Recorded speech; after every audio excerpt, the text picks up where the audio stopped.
But দিন শেষে কিন্তু এই রুটিন তৈরি করে আগানোর প্রক্রিয়াটা কিন্তু কাজ করে না।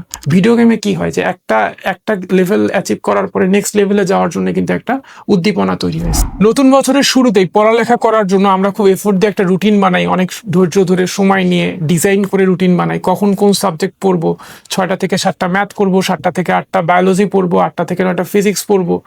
এইভাবে সুন্দর করে রুটিন তৈরি করার পর দেখা যায় ওই রুটিনটা খুব বেশি দিন ফলো করা সম্ভব হচ্ছে না। আবার অনেকেই নিজের তৈরি করা রুটিনটা ঠিক আছে কিনা বা কোথাও কারেকশনের প্রয়োজন আছে কিনা এটা জানার জন্য আমাদেরকে ইনবক্স করো।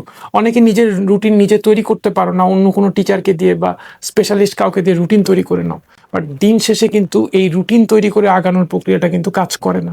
সমস্যাটা আসলে রুটিনের না, সমস্যাটা হচ্ছে মানুষের লাইফ এইভাবে রুটিন ধরে প্রত্যেকদিন একইভাবে চলতে পারে না।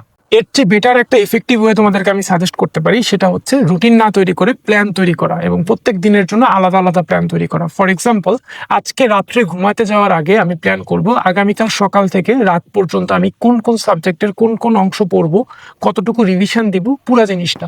এবং এই প্ল্যানটা আমি একটা ডায়েরির মধ্যে কলম দিয়ে লিখে রাখবো। তো আগামীকাল সকালে ঘুম থেকে ওঠার পর আমার মেইন কাজ হবে হচ্ছে আগের দিন ডায়েরিতে যে টাস্কগুলো লিখে রাখছি সেই টাস্কগুলো একটার পর একটা কমপ্লিট করা, এবং টাস্কগুলো কোনটা আগে করব কোনটা পরে করব সেই সিকোয়েন্স অনুসারে কিন্তু আমি ডায়েরিতে লিখবো। এরপর প্রথম টাস্কটা কমপ্লিট করার পর আমি ওই ডায়েরি থেকে ওই টাস্কটা কেটে দেবো, দ্বিতীয় টাস্কটা কমপ্লিট করার পর ডায়েরি থেকে ওই টাস্কটা কেটে দেবো। এইভাবে যখন আমি একটার পর একটা টাস্ক কমপ্লিট করবো আর কেটে দিব, সাথে সাথে কিন্তু নেক্সট টাস্কটা কাটার জন্য আমার মধ্যে একটা অনুপ্রেরণা তৈরি হবে, অনেকটা ভিডিও গেমের মতো। ভিডিও গেমে কি হয় যে একটা লেভেল অ্যাচিভ করার পরে নেক্সট লেভেলে যাওয়ার জন্য কিন্তু একটা উদ্দীপনা তৈরি হয়। সেম প্রসেসে কিন্তু আমরা চাইলে এটা পজিটিভ ওয়েতে কাজে লাগাতে পারি।